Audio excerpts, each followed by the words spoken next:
Hey guys, so this is what Sundar Pichai, the current CEO of Google, had to say back at the launch of Android One in 2014. Our goal is to reach the next 5 billion people in the world.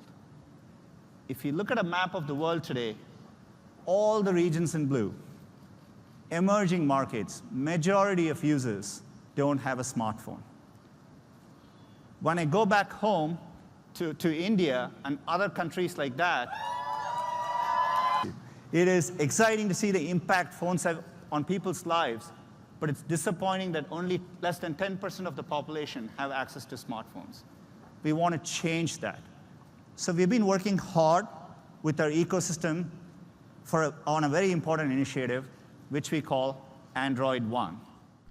For those of you who might not be aware, Android One was basically a project by Google bringing its pure stock Android experience to run smoothly on low-spec phones and providing guaranteed and quick updates to the latest version of Android.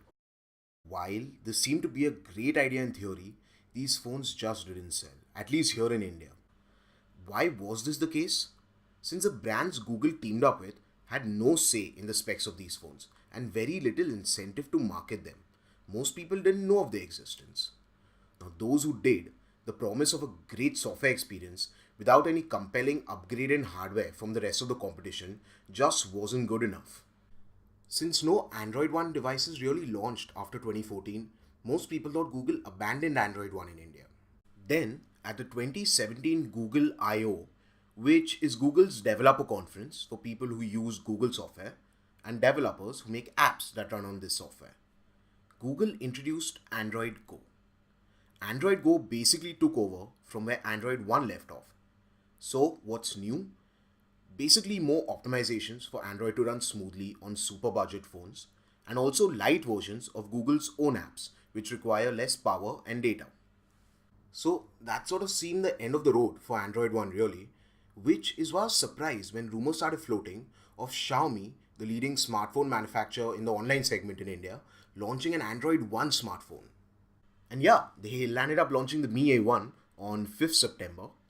Except that it wasn't a low-end Android One phone like we had seen up till then, but instead a mid-tier phone with dual cameras, a pretty powerful and efficient Snapdragon processor, full HD display, basically pretty much what you expect from an Android phone under 20,000. It's essentially Xiaomi's own Mi 5X, which was launched in China a couple of months back, but running stock Android. Now while this isn't the most high-end Android phone you can buy, this is the most high-end Android One phone you can buy. In fact, Google was there at the launch event of the Mi A1 and they went on stage and basically shared that Android One is now shifting from the ultra budget segment it was known for to a varying array of specs and a huge spectrum of smartphones, starting with the Mi A1. And this was in fact the most exciting part of the launch for me. In fact, it reminded me of the Google Play Edition phones introduced in 2013, where Google would basically sell directly to consumers flagship phones from brands like Samsung and HTC running pure Android without any customizations from these brands, which meant direct and quick updates from Google, just like Google's own Nexus phones used to get. But unfortunately, as with the earlier Android One smartphones, the Google Edition phones, being high-end and priced very high, didn't really sell well and Google ended up scrapping that project entirely. What's different this time? Well, now, for the first time, Google is bringing its pure Android experience to a mid-range phone costing 15,000, striking, at least according to me, a perfect balance between price and performance. So I look at the Mi A1 as a toned-down version of Google's own flagship phone, the Pixel. It's like the budget Pixel, with guaranteed software support from Google for at least the next two versions of Android.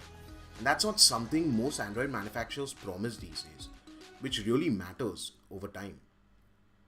Moreover, by partnering with Xiaomi, whose last mid-range phone was the most sold smartphone in India this year, coupled with the fact that Google has reportedly decided to be more flexible with the hardware requirements of Android One phones, I feel it might have finally found its way with Android One.